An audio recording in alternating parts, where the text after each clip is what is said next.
बिहार में विधानसभा चुनाव की तारीखों का ऐलान हो चुका है। इस बार इस विधानसभा चुनाव में काफी कुछ बदलाव देखने को मिलेगा।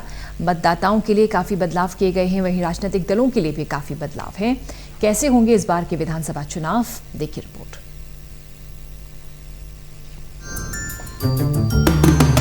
बिहार में चुनावी महासंग्राम का आज औपचारिक ऐलान हो गया। इस बार बिहार में 3 फेजेज में चुनाव होंगे।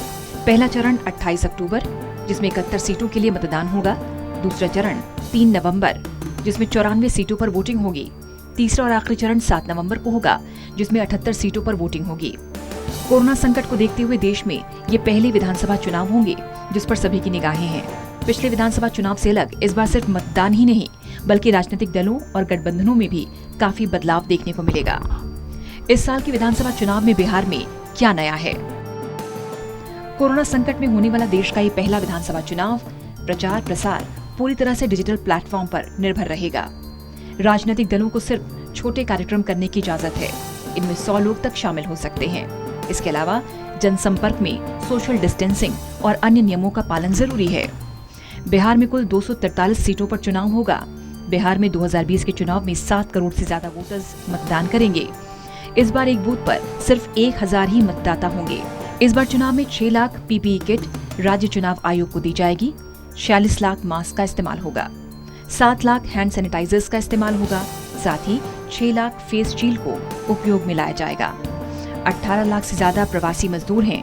इनमें 16 लाख वोट डाल सकते हैं। 80 साल की उम्र तक के लोग पोस्टल बैलेट से वोट डाल पाएंगे। चुनाव के लिए 1 घंटे का वक्त बढ़ाया गया है। सुबह 7 बजे से शाम 6 बजे तक वोटिंग होगी।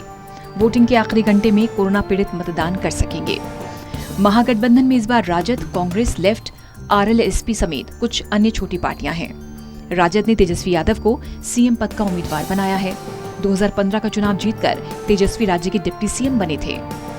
2015 का बिहार चुनाव 5 चरणों में हुआ था, लेकिन इस बार कोरोना संकट के कारण चुनाव कम चरणों में है। ऐसे में मतदाता के प्रतिशत पर इसका असर देखने को मिल सकता है। राजनीतिक तौर पर देखें तो इस बार बिहार चुनाव में लालू प्रसाद यादव नहीं दिखेंगे। वो बीमार हैं, जेल में हैं। ऐसे में चुनाव के दौरान उनकी झलक मुश्किल ही देखने को मिलेगी। राजद के पोस्टर से भी वो गायब हैं। ऐसे में लंबे वक्त के बाद बिहार में कोई विधानसभा चुनाव हो रहा है जहां लालू की छाप नहीं है। इसके अलावा राजनीतिक दलों के लिए काफी बदलाव किए गए हैं। राजनीतिक दलों को भी कोरोना संकट के कारण कई नियमों का पालन करना होगा। डोर टू डोर कैंपेन में सिर्फ 5 लोग ही जा सकेंगे। नामांकन और हलफनामा ऑनलाइन होगा। डिपॉजिट को भी ऑनलाइन सबमिट किया जाएगा। इसके अलावा नामांकन के वक्त उम्मीदवार के साथ सिर्फ 2 लोग मौजूद रहेंगे। प्रचार के दौरान किसी से हाथ मिलाने की इजाजत नहीं है।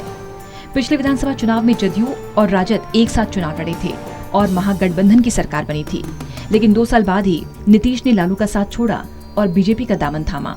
इस बार देखने वाली बात होगी कि क्या इस बार भी नीतीश और बीजेपी ही बिहार की सत्ता में बने रहेंगे या फिर इस बार किसी और दल को बिहार की राजनीति का मोर्चा संभालने का मौका मिलेगा। Special desk, total news.